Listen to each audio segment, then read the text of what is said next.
दोस्तों ये अपनी हैदराबाद कॉटेज जिप्सी आ गई है। अभी हम लोग जा रहे हैं सफारी करने के लिए।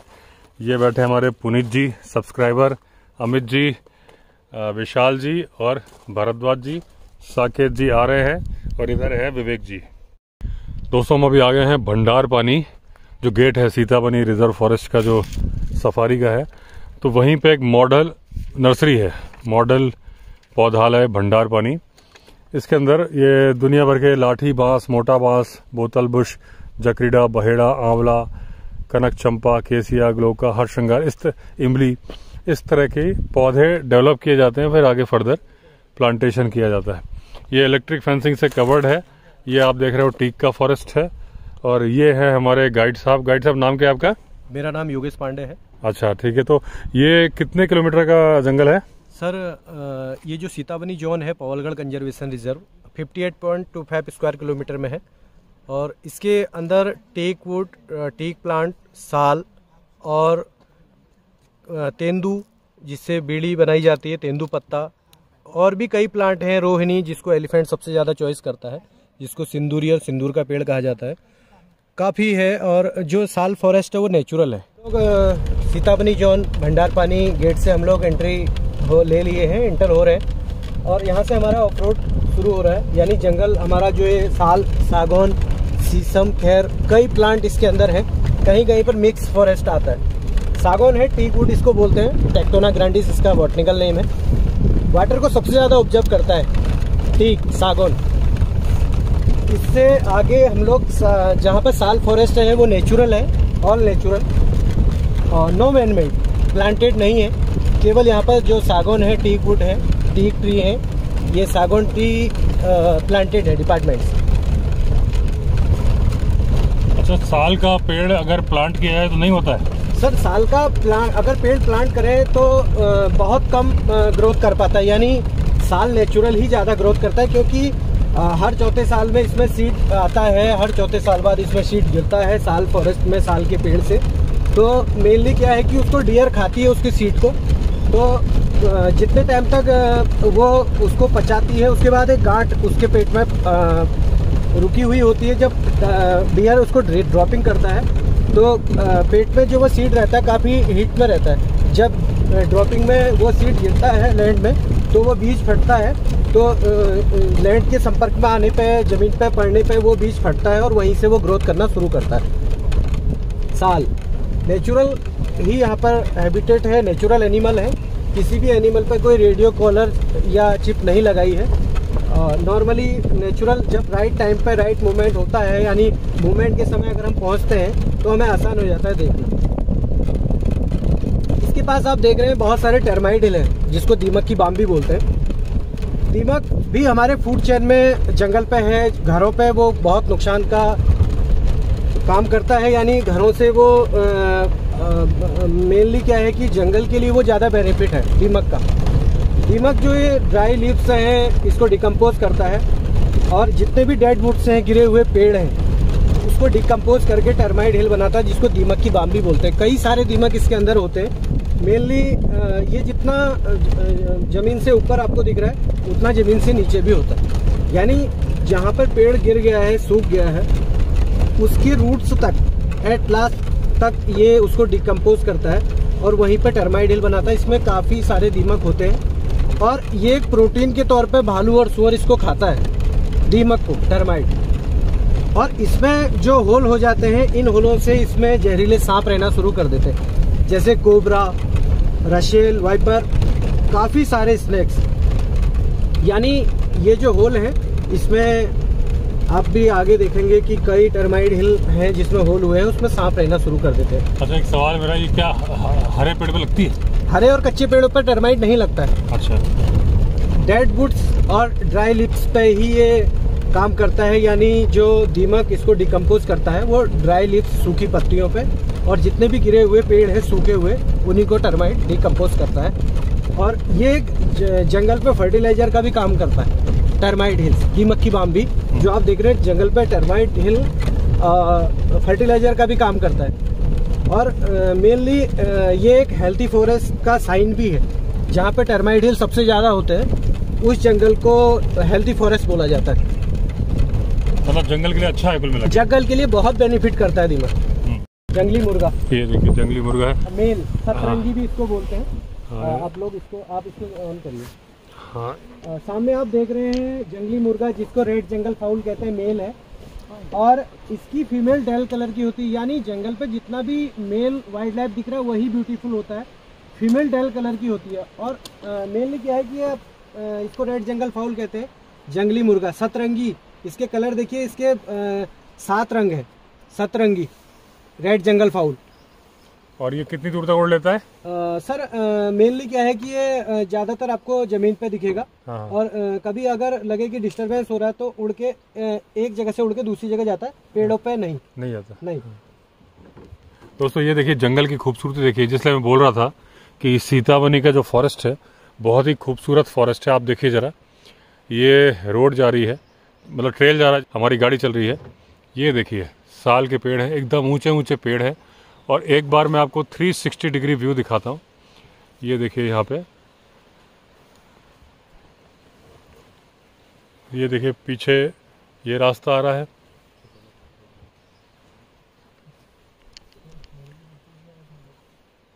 तो दोस्तों जो ब्यूटी है जंगल की, अगर आप जंगल आ रहे हैं, सीताबनी या किसी भी जंगल जा रहे हैं, तो जंगल को एंजॉय करने जाइए। मैं अपनी हर सफारी में बोलता हूँ, टाइगर देखना मेन मोटो नहीं है, दिख गया तो बोनस है। अच्छा ये बताओ, आप सारे जानवर मेल क्यों सुंदर होते हैं? सर मेनली देखिए, आप जितना भी आप एनिमल देखेंगे, रेड जंगल फाउल हमने सामने देखा सतरंगी, उसमें 7 कलर है, इसकी फीमेल डेल कलर की होती है।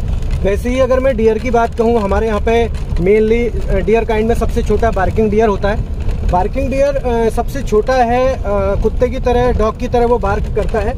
और डरपोक, यानी उसको आभास हुआ कि इधर कोई एनिमल है तो बार्क करना शुरू कर देता है। इसके अलावा जो हमारा सेकंड आता है स्पॉटेड डियर, उसके बॉडी में स्पॉट होते हैं। मेनली क्या होता है कि मेल और फीमेल हमें पहचान कैसे करनी है? एंटेलर, उसके जो एंटेलर है, हॉर्न जिसको हम सींग भी बोलते हैं, एंटेलर मेल में होते हैं, विदाउट एंटेलर फीमेल होती है। और डियर में सबसे बड़ा यानी एशिया का जो लार्जेस्ट डियर हो सांबर डियर, सांबर डियर बोला जाता है उसको। टाइगर का मेन फूड भी है।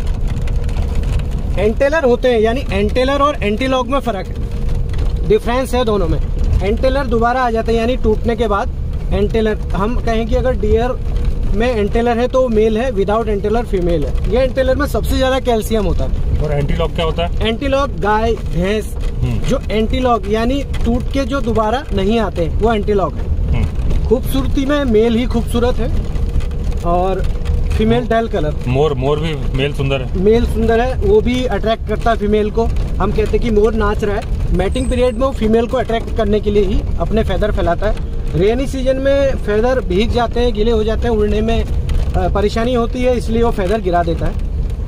इसीलिए कहा जाता है कि मेल ही खूबसूरत है। कोयल भी जो गाना गाती है, हम बोलते हैं एक्चुअली मेल गाता है, मेल। फीमेल तो उसमें धब्बे धब्बे होते हैं। जी हाँ, वो देखने में सुंदर भी, ब्लैक कलर में बोलोगे तो मेल सुंदर है। मेल। और इंसानों के बारे में क्या ख्याल है सर? मेनली कई लोग क्वेश्चन करते हैं कि जंगल पे आप कहते हैं कि मेल ही खूबसूरत है, फीमेल डेल कलर की होती है। तो मेनली क्या होता है कि जंगल पे पार्लर नहीं होते हैं, इसीलिए मेल खूबसूरत होते हैं। तो मेल आप देखेंगे कि डियर में, और जो हमारे यहाँ पर टस्कर एलिफेंट दिखते हैं उसमें टस्क होते हैं, वो भी मेल होता है। लेकिन उसमें भी डिफरेंस है। जहाँ पर मकना शब्द आता है एक एलिफेंट में, जो मकना एलिफेंट होता है उसमें टस्क नहीं होते हैं, लेकिन वो मेल होता है। पहचानना जरूरी है। उसका मकना का क्या डिफरेंस है? मकना का डिफरेंस ये है कि सर मेल और फीमेल में उसके जो हेड में है ना, एक उभरा हुआ, एक आपको पहचान होगा, फीमेल में प्लेन होता है। तो उसमें भी फर्क है, क्योंकि हर एलिफेंट में टस्क नहीं होते। टस्क से तो पहचान लेते हैं टस्कर है, लेकिन जो मकना एलिफेंट है उसमें भी उसमें टस्क नहीं होते। तो जो मकना एलिफेंट है तो जनरली फाइट टस्कर के अगेंस्ट तो फाइट हार ही जाता होगा। देखिए सर, मेनली क्या होता है कि टस्क से ही अपने जो फाइट उससे नहीं करता है। एलिफेंट टस्क के कई तरीके हैं। एलिफेंट फाइट में पूंछ भी काटता है, एक एलिफेंट दूसरे एलिफेंट का कान भी काटता है, ज्यादातर पूंछ काटता है। तो किस चीज से? मुंह से? हाँ, पूंछ का काटना, उसका कई जो पूंछ कटे हुए हाथी हैं और ज्यादा खतरनाक होते हैं, यानी उनसे भी बहुत डिस्टेंस हमें रखनी चाहिए। क्यों पूंछ कटा क्यों खतरनाक होता है? सर देखिए, वो फाइट किया हुआ तो चिड़ा हुआ वैसे रहता है। एलिफेंट तो वैसे भी एग्रेसिव है। इधर देखते हैं, कुछ फुटप्रिंट दिख रहे हैं मुझे नीचे, टाइगर फुटप्रिंट। कहाँ पे? टाइगर फुटमार्क है नीचे। एक मिनट, किस तरफ? उस तरफ देखिए, नीचे लैंड पे वो जो ये। अरे यार जूम कैमरा ना, साकेत जी आप चला लो यार। सामने जैसे हल्का सा छोटा हो रहा है, वहाँ पे गड्ढा है। हाँ हाँ ठीक है ठीक है, देखिए देखिए देखिए दोस्तों, वो सामने जो गड्ढा दिख रहा है वो भालू ने खोदा है दीमक निकालने के लिए। जंगल पे हम लोग हैं अभी, यानी हम लोग जहाँ पर मिट्टी वाली जगह है, ऑफ रोड हम चल रहे हैं, तो हम लोग लेफ्ट राइट देखते हुए चल रहे हैं। तो टाइगर पगमार्क हमने देखे। टाइगर पगमार्क टाइगर के मूवमेंट का भी पता लगाने के लिए आसान होता है कि टाइगर किस तरफ मूवमेंट किया है, मेल है, फीमेल है या कप्स हैं। कप्स के छोटे जो हम पगमार्क देखते हैं, गाड़ी किनारे पगमार्क हैं, वो छोटे होंगे, यानी ये फीमेल होगी जो सरवाइव करा रही है अपने कप्स को। यानी एक बात हमको और ध्यान रखनी है कि सरवाइव जब फीमेल टाइगरेस कराती तो ज़्यादा एग्रेसिव रहती है, क्योंकि टाइगर में जो सरवाइव कराने का काम होता है फीमेल करती है, और मेल टाइगर जो होता है वो अपने टेरिटरी में दूसरे मेल टाइगर को नहीं आने देता, और सरवाइव का काम फीमेल करती है, और मेल टाइगर अपने मेल कप्स को मार देता है। इन फ्यूचर उसे कोई खतरा ना हो अपने लिए कि मेरी टेरिटरी से ये मुझे निकाल दे बाहर, इसलिए मेल कप्स को मार देता है। फीमेल जो कप्स होते हैं उनका सरवाइव का काम करती है। और अगर हम छोटे पगमार्क देखते हैं तो हमें आसान हो जाता है कि इसके साथ टाइगर्स के साथ कप्स हैं, तो मेनली हमें पहचानना जरूरी है। और टेरिटरी मार्क के लिए टाइगर पेड़ों पे क्लॉ मार्किंग करता है, जिसको स्क्रैच मार्क कहते हैं। पेड़ों पे स्क्रैच करता है। स्क्रैच करने का रीज़न है, एक तो कच्चा मांस खाता है, नेल्स में मांस फंस जाता है, उसके लिए वो स्क्रैच करता है पेड़ों पे। दूसरा, वो साइन करता है दूसरे टाइगर को, ये मेरी टेरिटरी है। और अब मेल टाइगर अपनी टेरिटरी में मेल टाइगर को दूसरे को नहीं पसंद करता। जो पावरफुल टाइगर होगा वो अपनी टेरिटरी में रहता है, अदर वो फाइट करके दूसरे टाइगर को भगा देता है। तो पेड़ों पे क्लॉ मार्किंग करता है, यूरिन पुश मार्किंग करके सेंट मार्किंग जिसको हम बोलते हैं, टाइगर करता है। वैसे टाइगर नॉक्टर्नल होता है, शर्मिला भी उसको कहते हैं। नॉक्टर्नल रात्रिचर है, अर्ली मॉर्निंग लेट इवनिंग ज्यादा मूवमेंट करते हैं। एक मिनट इसमें जोड़ दूं जी। एक तो जो क्लॉ मार्किंग करता है ना, एक अपनी हाइट दिखाने के लिए भी करता है, हाइट शो करने के लिए। हाँ। दूसरा जो टाइगर नॉक्टर्नल है, लेकिन सुंदरबन का जो टाइगर है वो सुबह 6 बजे से लेकर 10 बजे तक काम करता है, रात को नहीं करता। अच्छा। रीजन वहाँ पे हाई टाइड आता है 12 बजे, रात के 12 बजे और दिन के 12 बजे। तो वो सुबह 6 बजे काम करेगा, 10 बजे फिर अपना ठिकाने पे चला जाएगा, क्योंकि वहाँ जो मैनग्रोव है फॉरेस्ट, वहाँ पानी भर जाता है। तो सिर्फ एक टाइगर है जो कि दिन में कार्रवाई करता है, वो सुंदरबन का है। ये जो आपको पेड़ दिख रहे हैं रोहिणी है, मेलोटस फिलिपेंसिस इसका बॉटनिकल नेम है। एलिफेंट सबसे ज्यादा इसकी पत्तियों को पसंद करता है, ठंडी तासीर की है। और जितने भी यहाँ पर पेड़ टूटे हुए हैं ये एलिफेंट ने तोड़े हुए हैं, वो सिंगल टस्कर भी और ग्रुप में भी, क्योंकि ग्रुप का जो लीड करती है, ग्रुप को जो गाइड करती है वो फीमेल होती है एलिफेंट में। कब अपने बेबीज को सरवाइव कराने का भी वो एलिफेंट काम करते हैं, बच्चों को बीच में रख के। यानी जितने भी पेड़ टूटे हुए हैं ये एलिफेंट ने तोड़े हुए हैं। एलिफेंट को जंगल का मालिक कहा जाता है। अच्छा, ये जो पेड़ तोड़ता है इससे जंगल को फायदा होता है कि नुकसान? सर देखिए, मैं कहना चाहूँगा कि एलिफेंट एक जगह नहीं रुकते हैं अमूमन। एलिफेंट माइग्रेटी है, माइग्रेट करता है यहाँ से जिम कॉर्बेट नेशनल पार्क से चितवन नेपाल, यानी चितवन जो नेशनल पार्क है नेपाल तक, और वहाँ से राजाजी नेशनल हरिद्वार से होते हुए रिटर्न रामनगर आता है। एलिफेंट माइग्रेट करते हैं। पेड़ टूटने का रीज़न ये है कि उसको देखिए मेनली क्या है, फ्रूट चाहिए, और उसके साथ अगर बेबी है तो उनके लिए भी वो तोड़ने का काम करता है पेड़। जहाँ पर उसे ज़्यादा घना लगे तो वो पेड़ तोड़ना शुरू कर देता है। जहाँ पेड़ तोड़ता है वहाँ से नई ब्रांचेस निकलती हैं? सर उस टूटे हुए पेड़ से नई ब्रांच नहीं निकलती है। नहीं निकलती जी? नहीं। आप लोग कई पेड़ देख रहे होंगे, इस तरफ भी पेड़ टूटे हुए हैं। ये सामने ये एलिफेंट है, ये उखाड़ दिया पूरा उसने। हाँ, ये इसको रोहिणी बोलते हैं, सिंदूरी। हाँ। सिंदूर का पेड़। हाँ। क्योंकि सर इसमें आप आगे देखेंगे रेड कलर का सीड आता है। अभी ये तो टूट गया है, और इसके पास में आप कह रहे थे कि कोई पेड़ ग्रोथ नहीं कर सकता। अच्छा। इसकी जड़ें तोड़ दी है और ये पेड़ सूखना शुरू हो गया। मेनली इसमें आप रेड कलर का एक सीड देखेंगे, सिंदूर का पेड़ इसको कहते हैं। इसका सिंदूर भी बनाया जाता है, नेचुरल सिंदूर। आजकल मार्केट में आर्टिफिशियल सिंदूर आ गया है, तो सिंदूर का पेड़ सिंदूरी भी इसको बोला जाता है। और जो दोस्तों मैं बता रहा था कि आपको कि कई वीडियो में बताया कि जो सागवान के पत्ते गिर जाते हैं ना, ये टाइगर के दुश्मन होते हैं। आप देखिए गाड़ी के टायर से कितनी आवाज़ हो रही है। ऐसे ही जब वो शिकार पे जाता है तो इससे आवाज़ होती है और बंदर और डियर जान जाते हैं कि टाइगर आ रहा है। टाइगर लेपर्ड को भी मार के खा जाता है। लेपर्ड पेड़ों पे ज़्यादा दिखते हैं और लेपर्ड पेड़ों से ही अपना शिकार करते हैं और पेड़ पे ही ले जाके खाते हैं, क्योंकि टाइगर से उसको भी खतरा है। लेपर्ड को भी मार के टाइगर खा जाता है। जो जंगल में लेपर्ड होते हैं बड़े साइज के होते हैं। हाँ सर, लेपर्ड बड़े होते हैं लेकिन टाइगर से छोटा होता है। नहीं, जो गांव के लेपर्ड होते हैं वो छोटे गांव के आसपास। सर देखिए, गांव के लेपर्ड वो भी पालतू नहीं होते। मैं गांव का नहीं कहूँगा, उसको भी जंगल का कहूँगा, क्योंकि जंगल से ही वो गाँव जाते हैं। हाँ। और लेकिन ज्यादातर लेपर्ड और टाइगर में डिफरेंस इसलिए है, टाइगर सांबर जैसे एशिया के लार्जेस्ट डियर को, एशिया को जो लार्जेस्ट डियर बोला जाता है सांबर डियर, वो उसको मारता है। हैवी होता है लेकिन 3 से 4 दिन उसके खाने के लिए हो जाता है। टाइगर ज्यादातर बड़े एनिमल का ही किल करता है, लेकिन जरूरत पड़ने पर वो बार्किंग डियर, यहाँ तक कि पीकॉक को भी मार के खा जाता है। देखिए बता रहा हूँ, उसमें होता क्या है कि जो जैसे आदमी होते हैं ना, अलग अलग साइज के होते हैं। एक ही माँ के एक बेटा लंबा हो जाएगा, तगड़ा हो जाएगा, एक छोटा होगा। तो धीरे धीरे क्या होता है कि जो बड़े टाइगर लेपर्ड होते हैं वो तो जंगल में, क्योंकि वो डियर को मार लेते हैं आसानी से, उनमें जो छोटे कद काटी के लेपर्ड होते हैं वो गांव की तरह रुक कर लेते हैं, क्योंकि वहाँ बकरी और कुत्ते मिलते हैं। ना सर, मैंने गांव में भी बड़े बड़े लेपर्ड देखे। हाँ, वो चला गया, बड़ा वाला तो कहीं चला जाएगा। ज्यादातर लेपर्ड छोटे एनिमल का ही किल करते हैं। मैं आपको बता रहा हूँ, जो छोटा लेपर्ड आपको जंगल में कम मिलेगा, बड़ा तो जहाँ जाएगा वो तो पावरफुल है। बड़ा लेपर्ड तो जा सकता है, उसका मूड हो गया चला जाएगा। लेकिन जो हमेशा आप देखोगे गांव के आसपास, जैसे मान लीजिए पहाड़ों, चंपावत में जा रहे हो, रानीखेत जा रहे हैं, वहाँ जो आपको सड़क के किनारे लेपर्ड मिलेंगे, मेरे अभी वीडियोस में कपल मिला था, बहुत छोटे साइज के। और जो जंगल में मिलेगा ना आपको, वो करीब 100 किलो तक का मिलेगा, 90 से 100 किलो का मिलेगा। और जो गाँव में मिलेंगे 50-60 किलो के मिलेंगे। लेकिन सर रीजन एक और भी है ना, मेरा अपना प्रैक्टिकल है, क्योंकि मैं भी गाँव से हूँ। तो ये जितना भी हम गांव में लेपर्ड देखते हैं, वही जंगल पर देखते हैं, वही गांव तक जाता है और रिटर्न जंगल आ जाता है वो बड़ा वाला। लेकिन जो छोटा है ना, वो क्या करता है, टाइगर टेरिटरी से दूर रहता है। और उसके बाद में जब, क्योंकि वो अगर डियर को मारने आएगा तो उसको खुद घायल हो जाता है। तो जब उसको लगता है कि इजी फूड मेरे लिए वो है, तो अब जैसे उसमें कुछ होते हैं, जैसे मैन ईटर ऑफ रुद्रप्रयाग था, वो बड़े साइज वाला था, बड़े साइज का। और वो कार्रवाई कर रहा था तो वहाँ जहाँ पे घना जंगल नहीं था, वो रुद्रप्रयाग जहाँ पे बद्रीनाथ जी, केदारनाथ जी का रास्ता था, लेकिन वो बहुत बड़े साइज का था, एक्स्ट्रा ऑर्डिनरी बड़े साइज का लेपर्ड था।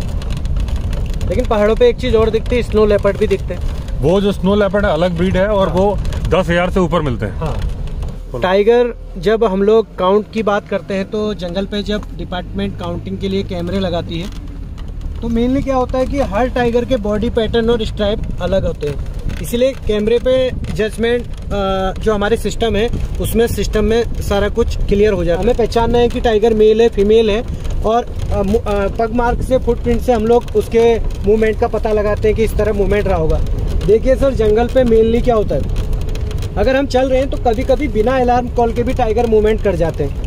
टाइगर अगर टेरिटरी मार्क कर रहा है तो मूवमेंट करेगा तो हमें आसान हो जाता है। अगर राइट टाइम में अगर हम पहुंच रहे हैं वहाँ पे, तो हमें आसान हो जाता है देखना। वैसे ज़्यादातर जंगल पे हम लोगों को साइलेंट रहना चाहिए, कम बोलना चाहिए। रीज़न एक है, रीज़न वो है कि अगर सांबर डियर की कॉल अगर हम सुन रहे, स्पॉटेड डियर की कॉल भी हमें सुनाई आती है जंगल पे, जो अलार्म कॉल हम बोलते हैं उसको, तो मेनली क्या होता है कि बंदर, मंकी और लंगूर और डियर का एक बहुत अच्छा फ्रेंडशिप होता है जंगल पे।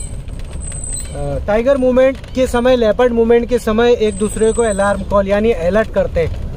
मंकी पेड़ों से और डियर जंगल से काफ़ी वॉइस करते हैं, तो उसमें पहचानना जरूरी होता है, क्योंकि स्पॉटेड डियर की और सांबर डियर की कॉल अलग अलग होती है। सांबर डियर की कॉल कंफर्म कॉल मानी जाती है कि टाइगर मूवमेंट होना है, इसलिए हमें साइलेंट होकर देखना है, तो टाइगर मूवमेंट करता हुआ दिख जाता है। क्योंकि सांबर डियर टाइगर को देख के ही कॉल करता है, डरपोक होता है, भागता है फिर मुड़ के देखता है। इसलिए कहा जाता है कि टाइगर का जो आसान फूड है वो सांबर डियर ही है, और सांबर डियर को मारता है, हैवी है तो ज़्यादा दिन के लिए खाने के लिए हो जाता है। इसमें मैं एक चीज़ बता दूं आपको जी, कि जब ये बंदर पेड़ पे होते हैं, बंदर को बोलते हैं जंगल का वॉचमैन।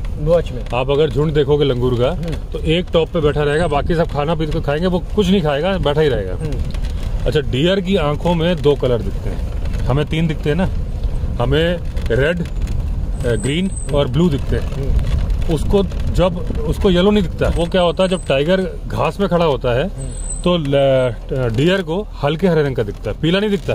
मतलब ये झाड़ी जो डार्क ग्रीन कलर की है वो उसको लाइट ग्रीन देखेगा। आप देखोगे अक्सर सांबर डियर, स्पॉटेड डियर खड़ा है, ये सांबर डियर, लेकिन उसको टाइगर को देख नहीं पा रहा है, फील कर रहा है, कॉल कर रहा है, अपने पैर पटक रहा है, पूंछ हिला रहा है, मुंह से आवाज कर रहा है। तो बंदर को 3 कलर दिखते हैं, जैसे आदमी को 3 कलर दिखते हैं, तो बंदर देख लेता है। डियर की क्या है, सूंघने की और सुनने की बहुत स्ट्रांग पावर होती है, देखने की उतनी स्ट्रांग नहीं है।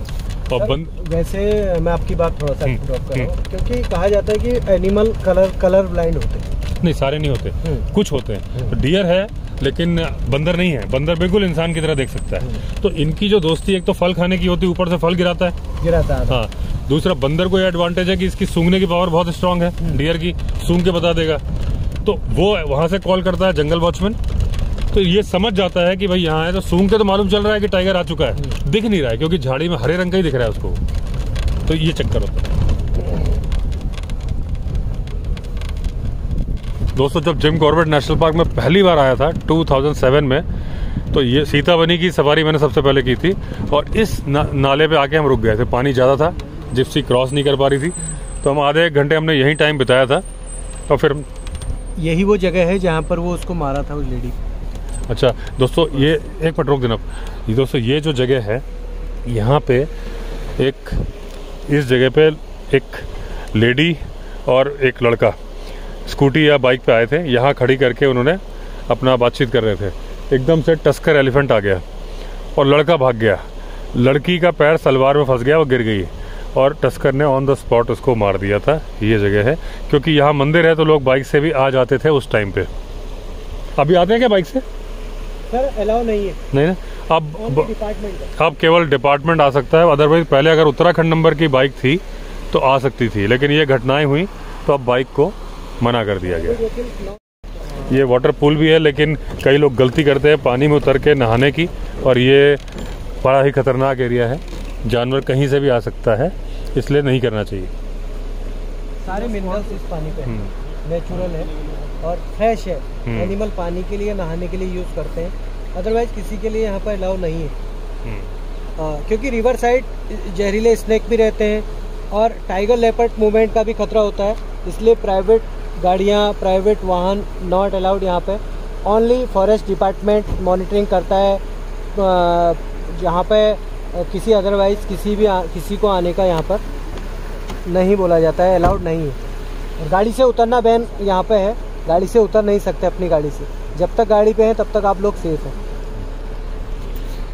दोस्तों, ब्लैक स्टॉक है, इसको स्विमिंग पूल भी बोलते हैं। समर में काफ़ी सारे एलिफेंट इसमें नहाने के लिए, पानी पीने के लिए आते हैं। और जो वाटर पूल यानी हम लोग देख रहे हैं स्विमिंग पूल, काफ़ी सारे एनिमल इसमें दिखते हैं और एलिफेंट के झुंड इसमें नहाते, पानी पीते हैं। और टाइगर गर्मियों में 5 से 7 बार इसमें रहता है, क्योंकि कच्चा मांस खाता है टाइगर। और टाइगर को जितना भी समय किल करने में उसको खाने पे लगता है, बॉडी हीट हो जाती है और बॉडी को ठंडक देने के लिए वो टाइगर समर पे ज़्यादा तक पानी पर रहते हैं। और ये स्विमिंग पूल भी है। और आगे आप ब्लैक स्टॉर्क देख रहे हैं बर्ड, ये माइग्रेटी है, अभी विंटर में है, समर में ये चले जाएंगी, यानी दूसरी जगह माइग्रेट करती है। जिम कॉर्बेट नेशनल पार्क में वैसे तो 600+ बर्ड हैं, जिनमें ये भी हैं जो माइग्रेटी हैं। ब्लैक स्टॉर्क कहाँ से आती हैं? ये मेनली यहाँ पर जो कुछ लोग कहते हैं कि अफ्रीका साइड से ये आती है। अच्छा, अफ्रीका से नहीं आती होंगी? जैसे कुछ साइबेरियन है, साइबेरिया आती होंगी, साइबेरिया सॉरी, जो माइग्रेटी होती है। हाँ, क्योंकि जो माइग्रेटी ठंडी जगह आती है, यहाँ उनको कंफर्टेबल लगता है। आजकल जो साइडलग भी आपको कोसी रिवर में दिख रही होगी। हाँ, थोड़ा सा कंफ्यूज हुआ था मैं। क्योंकि बर्ड भी बहुत हैं, क्योंकि उनको भी हमको एक्सप्लेन करना है आगे। चलो आगे। जड़ से ऊपर को बढ़ रहा है, ग्रोथ कर रहा है, लेकिन पैरासाइट जो होता है ऊपर से नीचे को ग्रोथ कर रहा है, यानी धीरे धीरे ये अंदर वाले पेड़ को खत्म कर देगा। सीताबनी जोन में सीताबनी टेम्पल के पास हम लोग हैं और वाल्मीकि आश्रम भी यहाँ पे है। 1500-1600 ईस्वी का जो टेम्पल है बना हुआ है सीताबनी जोन, जहाँ पे वनवास के बाद माता सीता जी यहाँ पर रही हुई थी। वाल्मीकि आश्रम यहाँ है, लवकुश बौर्न यहाँ हुआ था और बहुत पुराना टेम्पल है। यानी जो लोकल विलेज हैं उनका एक तीर्थ स्थान भी है। यहाँ पर कई उनके अपने धार्मिक कार्य यहाँ पर संपन्न होते हैं। इसके अलावा हम कहें कि लवकुश बौर्न यहाँ पर हुआ था। आज ये मंदिर पुरातत्व विभाग के अंडर में है, जिसकी देखरेख पुरातत्व विभाग करता है। यहाँ पे अंग्रेजों के बनाया हुआ गेस्ट हाउस भी है। जो साल के पेड़ों की बात हुई थी कि साल का ट्री काफ़ी हार्डवुड होता है, टर्माइट नहीं लगता, दीमक नहीं लगता है, तो आज भी वो गेस्ट हाउस वैसी की वैसी हालत में है जैसा वो बना के छोड़ गए हैं अंग्रेज। काफ़ी समय पुरानी बात है। तो आज वो गेस्ट हाउस यहाँ पर है। काल मूवी यहाँ पर शूट हुई थी 2004-05 में। तो यही जंगल है, यही फॉरेस्ट है जहाँ पर काल मूवी की शूटिंग हुई थी, जिसमें कि आउटर सीन ज़्यादा थे। कोर एरिया में जाना उनको भी अलाउ नहीं होता है, लेकिन समय को देखते हुए, वाइल्ड लाइफ को देखते हुए जंगल डिस्टर्ब ना हो, इसलिए अब यहाँ पर मूवी शूटिंग बैन हो गई है, मूवी नहीं बनती।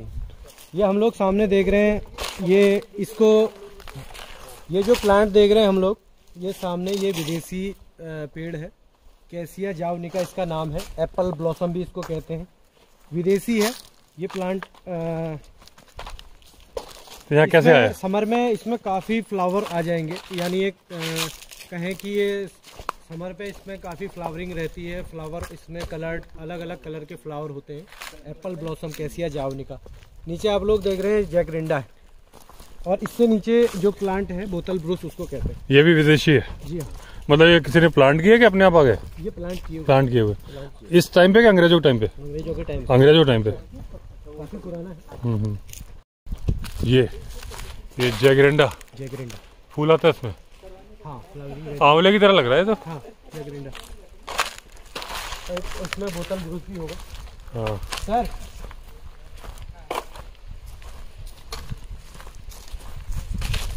ये क्या है, ये जो बना हुआ है?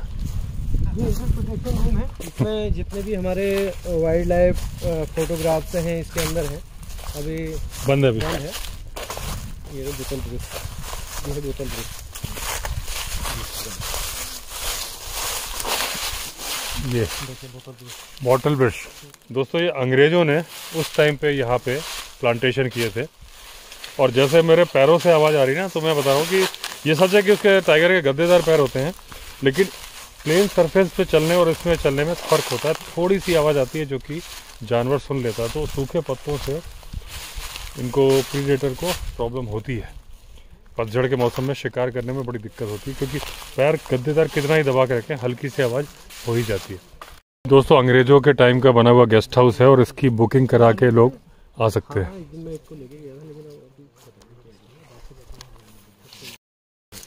ये दोस्तों मैं अक्सर मैं दिखाता हूँ। तो ये सोलर फेंसिंग है और इसमें झटका मार के छोड़ता है, लेकिन वो झटका आदमी के लिए जानदार होता है, थोड़ी देर के लिए स्वाद आ जाता है। माता सीता जी का, यानी हम लोग बहुत से टेंपल ऐसे देखते हैं जहाँ पर चढ़ के, सीढ़ी चढ़ के हमें जाना होता है, लेकिन ये टेंपल ये है कि यहाँ से हम लोग उतर के जा रहे हैं। लवकुश बौर्न यहाँ पर हुआ था, सीता जी यहाँ पर रही हुई थी, उसके प्रमाण यहाँ पर मिलते हैं। सीता जी की एक लवकुश के साथ मूर्ति है, और वाटरफॉल हो रहा है, वो नेचुरल है, सारे मिनरल्स उस पानी पे हैं। अगर स्टोर कर लें उस पानी को तो उसमें कीड़े तब भी नहीं पड़ते, नेचुरल एकदम स्प्रिंग है। उसको पी के भी आप रेस्ट कर सकते हैं, डाइजेशन उसका भी अच्छा है।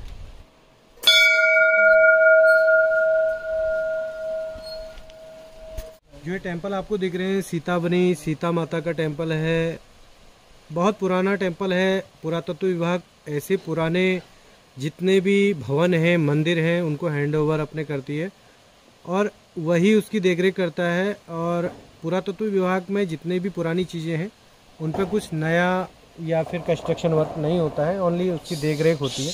जो आप देख रहे हैं सामने टेंपल, ये बहुत पुरानी प्राचीन मूर्ति है नंदी जी की। ये दोस्तों ये मुख्य मंदिर है। ये दोस्तों सीता माता का मंदिर है। सीता बनी बोलते हैं ना, सीता जी का वन यानी सीता जी का जंगल, फॉरेस्ट। ये सीता माता की मूर्ति विराजमान है। लव कुश अगल बगल में बैठे हैं।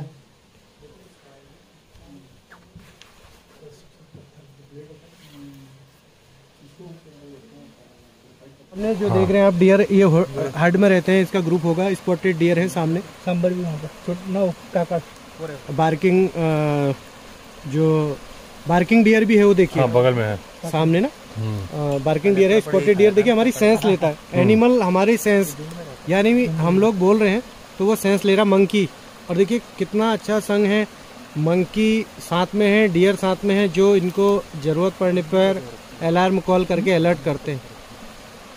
मंकी और डियर का एक अच्छा फ्रेंडशिप है जंगल। बार्किंग डियर भी है, स्पॉटेड डियर भी है। काफ़ी हर्ड में ये रहते हैं, ज़्यादातर आपको दिखेंगे ग्रुप में। देखिए बार्किंग डियर और स्पॉटेड डियर वैसे कम दिखते हैं साथ में, लेकिन यहाँ पर बार्किंग डियर भी हैं। और देखिए बच्चा है, वैसे बार्किंग नहीं है, वो उसका बच्चा है, छोटा है, फीमेल है। फीमेल। और ये कुंड कैसा बना हुआ है? ये तो आर्टिफिशियल यानी ये बनाया हुआ है। और ये पानी कहाँ से आ रहा है? नेचुरल स्प्रिंग है, नेचुरल पानी है, वाटरफॉल। ये जो नेचुरल है, स्प्रिंग वाटर है, बनाया हुआ।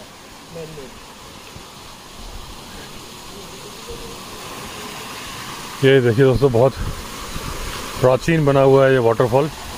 नेचुरल स्प्रिंग को पानी यहाँ गिर के जा रहा है और यहाँ से फिर ऐसे वहाँ पे पुराना ही आर्टिफिशियल पॉन्ड बना दिया है जिसमें पानी स्टोर होता है। एक बार 360 डिग्री का व्यू दिखाता हूँ मैं आपको। ये नया कंस्ट्रक्शन है, हवन वगैरह होता है। ये पुराना मंदिर है, सबसे प्राचीन मंदिर जो सीता जी का मंदिर है, उसके बगल में ये भी प्राचीन फव्वारा, आज का नहीं है, बहुत पुराना है। और यहाँ भी कुछ पूजा पाठ किया हुआ लोगों ने। और इसके बाद ये देखिए, एक जिसको बोलते हैं रमणीक जगह, वो है ये।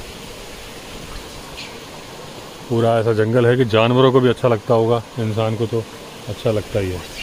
यहाँ इलेक्ट्रिसिटी नहीं होता जंगल, तो वो वाटर पंप कैसा काम करता है? वाटर पंप पानी से ही, पानी के प्रेशर से ही काम करता है। यानी पानी का प्रेशर आ रहा है, जो हमारा पानी ये फॉल हो रहा है, ये पानी भी वहाँ पर एक पाइपलाइन से जा रहा है और उस पंप को पानी चला रहा है, उसको वाटर पंप कहते हैं। पानी से ही वो चलता है। अच्छा, उसमें से फव्वारा सा निकल रहा है बार बार? हाँ, फव्वारा सा निकल रहा है, वो देखिए पंपिंग कर रहा है।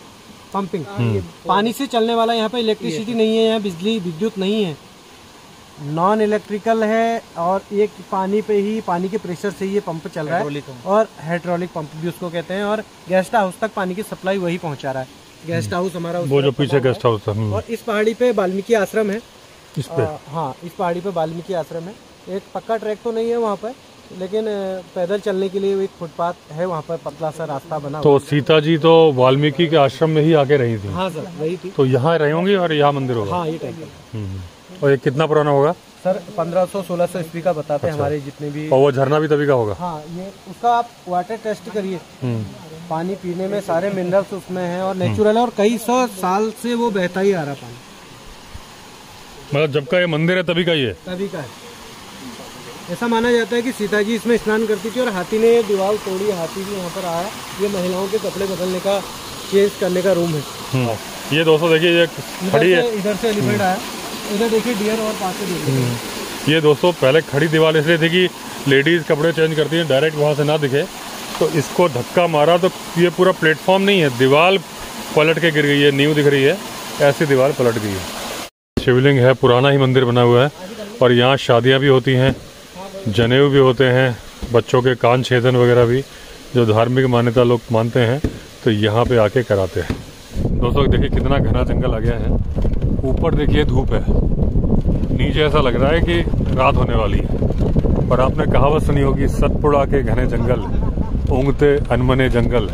वैसे ये कह सकते हैं सीतावनी के घने जंगल, ऊँघते अनमने जंगल, लेकिन बड़े सुंदर जंगल। ये बार्किंग डियर है सामने, मुंजक बोलते हैं, सबसे छोटा डियर है। और इसका एक क्रोमोसोम कम होता है, जो बाकी इंसान हैं उनसे एक क्रोमोसोम कम होता है। और ये ओमनीवोरस होता है, ये अंडे भी खाता है, छिपकली भी खाता है।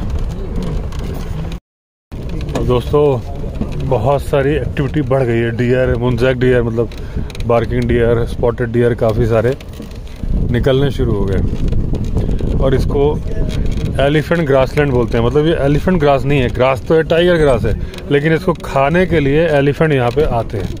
अभी पवलगढ़ देचोरी रेंज में है, पवलगढ़ गेट है, जहाँ से सफारी जोन भी यहाँ से है। और ये पॉवलगढ़ रेंज ऑफिस का जो गेट है, यहाँ पर जो हमारे स्वयं सहायता समूह की महिलाएं हैं, ये अपना स्वरोजगार करती हैं और स्वरोजगार करके ये अपना जीवोपार्जन करती हैं और अपने द्वारा जो बनाया गया उत्पाद है इनका लोकल उत्पाद, जिसमें नमक, पिसा हुआ नमक सिलबट्टे का और अचार, मुरब्बा, ये यहाँ पर बेचती हैं। जूस बुरांस का और आंवले का जूस ये बेच के अपने स्वरोजगार चलाती हैं। और ये महिलाएं हैं जिनसे मैं मिलाता हूं और ये अपने रोजगार के बारे में आपको बताएंगे। आपका क्या नाम है? मेरा नाम सुनीता है। और आप यहीं रहती हो पास में? सर पॉवलगढ़ गांव है हमारा। कितने साल से कर रही हो आप ये? सर 3 साल हो गए हैं। कितनी कमाई कर लेती हो? सर हो ही जाता है, जैसे कि कभी 1000 भी होते हैं, कभी 500 भी होते हैं, कभी 200 तो भी, आप 2 लोगों में बढ़ते हैं? बेरोजगार भी जाते हैं। अच्छा, हाँ। 2 लोगों में बढ़ते हैं? हाँ सर। तो ऐसे इस जैसे सामान हमान अगर कोई चीज को ये मतलब टूट हो गई तो उसको लाते भी हैं। अच्छा, बंदर भी झपट लेते हैं? हाँ, बंदर झपट लेते हैं सब सामान। हाँ। तो मतलब एक मोटा मोटी हिसाब, जैसे अगर पिछले 4 महीने का एवरेज निकालें तो आप कितना कमा के, एक जैसे आपका 2 लोगों का है, अगर मैं आपकी अकेले की बात करूं, आधी कमाई आपकी आधी उनकी, तो घर कितना लेके जाती है आप पैसा? सर अभी किस अंदाज से बताएं, वैसे आपको बता देते हैं। मतलब अभी इतना हुआ नहीं था, सीजन हल्का ही था, तो हमने मतलब 4-5 हजार रुपए कमाए। 4 से 5 हजार एक जनरली। 3-4 महीने के एवरेज निकाले तो 12-13 हजार। जी सर। और जैसे आपके पति क्या करते हैं? सर वो भी जॉब करते हैं। जॉब करते हैं। तो मतलब आपकी कमाई से अच्छा खासा सपोर्ट हो जाता है घर में? जी सर। मतलब घर का खर्चा आप चला लेती हो? जी सर। है ना? हाँ। सारे सबका ऐसे ही होगा? हाँ सर, सबका यही है। ठीक है सर, हम लोग अचार भी बनाते हैं। अच्छा, ये किस चीज का अचार है? ये हमारा आम का अचार है, ये आंवला जूस है और इसके साथ साथ हम आंवले का अचार बनाते हैं और आंवले का जूस बनाते हैं। आंवला स्क्वाइश बनता है, आम का अचार है, मतलब मुरब्बा है और सिलपट्टे में नमक पीसते हैं। ये हम यहाँ पे अपने हाथों से बना के लाते हैं भैया। तो ये कितने का बेचती हो आप? ये 130 रुपए का। और ये घर में बनाती हो? हाँ, ये आम हमारे घर के हैं, हमने खुद अपने पेड़ों से तोड़ के बनाए हैं। और आंवला है, आंवला भी खुद तोड़ के बनाया है। ये कद्दूकस करके बनाते हैं हम आंवले का जूस। सिलपट्टे में इसका मसाला सिलपट्टे में पीस के बनाते हैं, जैसे मेथी पड़ती, इसमें राई पड़ती है, ये घर ही का मसाला पड़ता है इसमें। और हम घर में ये जो पैकिंग है हम घर ही में पैकिंग करते हैं। WWF जो संस्था है उन्होंने हमको ये रोजगार के तौर पे दिया है। हम तो आप महीने का इससे कितना कमा लेते हो? हाँ भाई देखो, यहाँ पे हम गेस्ट जैसे अभी आए थे, अभी 300-400 रुपये का लेके गए हो। कभी जैसे सोमवार मंगलवार उस दिन गेस्ट कम होता है, उस दिन नहीं निकल पाता है। मान लीजिए इसकी बात करूँ, 130 का है ना? हाँ। इसमें अंदाजा कितनी बचत हो जाएगी? इसमें बचत देखिए, इसमें तेल है वो है, ये निकाल के मतलब 30-40 रुपया निकल, क्योंकि 20 रुपए की तो ये सीसी, 20-30 रुपए की तो सीसी है। दिल्ली से हम इस सीसी को मंगाते हैं। तो इसमें अगर कोई ऑर्डर में मिले तो कुरियर से भेज देती हो आप? जी, हमने अभी ऑनलाइन का काम स्टार्ट किया है। हाँ। अभी सामान जाने नहीं लगा है, अब देखते हैं कब तक ये काम हो पाता है। तो ये सबका आपका अलग अलग चल रहा है कि सबका एक? नहीं, ये जो अचार का है ये सब एक है। सब एक है जी। तो आप अपना नंबर, मोबाइल नंबर है? जी हाँ। किसी एक का नंबर बोल दो आप। ये मेरा नंबर है ये, क्योंकि नाम क्या है आपका? मेरा नाम सावित्री देवी है और मेरा मोबाइल नंबर है 6396234332। फिर से एक बार बोल दो। 6396234332। ये हमारा बिल बुक भी है, हम बिल बुक में हमारा उसमें फोन नंबर भी पड़ा रहता है।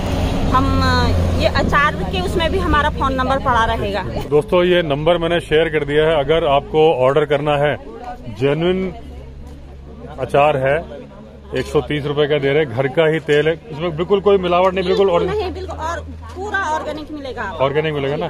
तो अगर आपको, ये लेडीज काम कर रही हैं, 4 से 5 हजार रुपए महीने का निकल आता है इनका। अगर आप ऑर्डर करना चाहते हैं तो इन्होंने नंबर बोल दिया है, आप नंबर पे कॉल कर सकते हैं। बाकी सिस्टम ये खुद समझा देंगी इनको किस तरह से इनका पेमेंट का सिस्टम है। तो एक बार आप ट्राई कर सकते हो।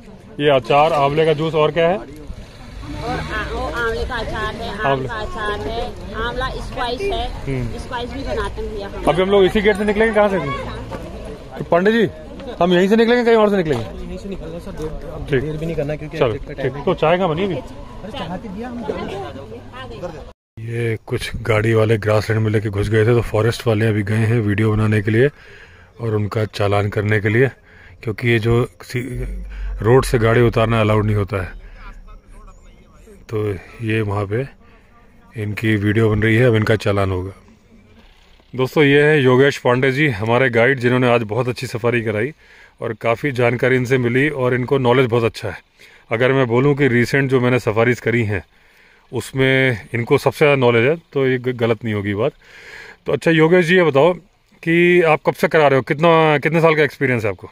सर मैं काफ़ी समय से जंगल सफारी कर रहा हूँ और करा रहा हूँ एज गाइड।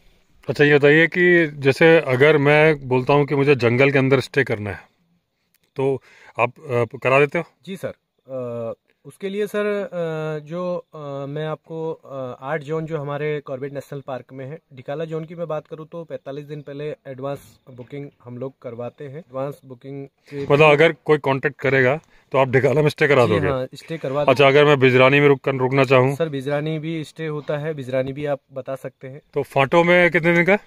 फाटो में सर लगभग 7 दिन पहले हम लोगों को अच्छा, वहाँ पे ट्री हाउस बना हुआ है? ट्री हाउस बना हुआ है, करा देते हो? जी हाँ, ट्री हाउस बना हुआ है और वहाँ पर भी स्टे होता है। इसके लिए हमको पहले एडवांस बुकिंग कराना होता है। तो आपको क्या चाहिए डॉक्यूमेंट? अगर कोई मान लीजिए कॉल करता है तो आपको क्या क्या चाहिए? उसके लिए सर हर जोन में सफारी के लिए डे सफारी में भी आधार कार्ड जरूरी होता है, अपनी आईडी साथ में हो गेस्ट की। और नहीं, मान लीजिए मुझे जंगल में स्टे करना है। जी हाँ, उसके लिए तो मैं आपसे कैसे संपर्क करूंगा? फोन नंबर आपका मैंने डिस्क्रिप्शन में डाल दिया है। आप कोई गेस्ट कॉल कर रहा है तो क्या क्या चाहिए आपको? आधार कार्ड चाहिए, पेमेंट वगैरह कैसा? मेनली आधार चाहिए और उसके लिए कुछ एडवांस जो हम लोग। तो कैसे लेते हो? गूगल पे, बैंक अकाउंट? गूगल पे बैंक अकाउंट से गूगल पे करवा लेते हैं। वो आपको कॉल करेंगे तो आप बता दोगे एडवांस में सर कंफर्म। और सफारी बुकिंग के लिए कितने दिन पहले बताना होता है? सफारी बुकिंग के लिए मैं अगर डिकाला जोन की बात कहूँ तो 45 दिन पहले वहाँ पे एडवांस बुकिंग कराना होता है। और वो तो अंदर जाएंगे तो, लेकिन मान लीजिए बिजरानी करनी है, झिरना करनी है सफारी के लिए सर, उसके लिए भी आपको लगभग 7 दिन पहले तो बताना ही बताना है, और नहीं तो मिनिमम 5 दिन पहले आप बता सकते हैं। हाँ। हो जाता है बुक। तो वो बुक है, मतलब आपसे कांटेक्ट करेंगे तो मतलब आप होटल स्टे भी करा सकते हो, फॉरेस्ट रेस्ट हाउस का स्टे भी करा सकते हो और सफारी भी करा सकते हो। तो दोस्तों इनका पांडे जी का, योगेश पांडे जी का नंबर डिस्क्रिप्शन में आपको मिल जाएगा। तो अगर आप जिम कॉर्बेट नेशनल पार्क का प्लान बना रहे हैं तो जिप्सी सफारी, होटल स्टे और फॉरेस्ट रेस्ट हाउस के स्टे के लिए इनसे कांटेक्ट कर सकते हैं। मेरी पर्सनल जो एक आपको एडवाइस है कि इनके पास जंगल का नॉलेज बहुत है। अगर इनके साथ आप जिप्सी सफारी कर रहे हो ना तो कुछ नई बातें आपको जानने मिलेंगी। और बेसिकली मैं जब कर रहा था, आप लोग कमेंट करते हो जब मैं सफारी करता हूं तो आप बोलते हो कि आपको पता होता है फिर भी आप चुप रह के गाइड की बातें सुनते हो। 2-3 बातों मुझे लगा कि अब ये नहीं बोल रहे हैं ये बात, लेकिन इन्होंने वो बात बोल दी बाद में। तो इनको कंप्लीट नॉलेज है, और कंप्लीट तो कोई नहीं होता, ठीक है ना? ऐसा ना मैं कंप्लीट हूँ ना ये है, और कोई भी नहीं होता।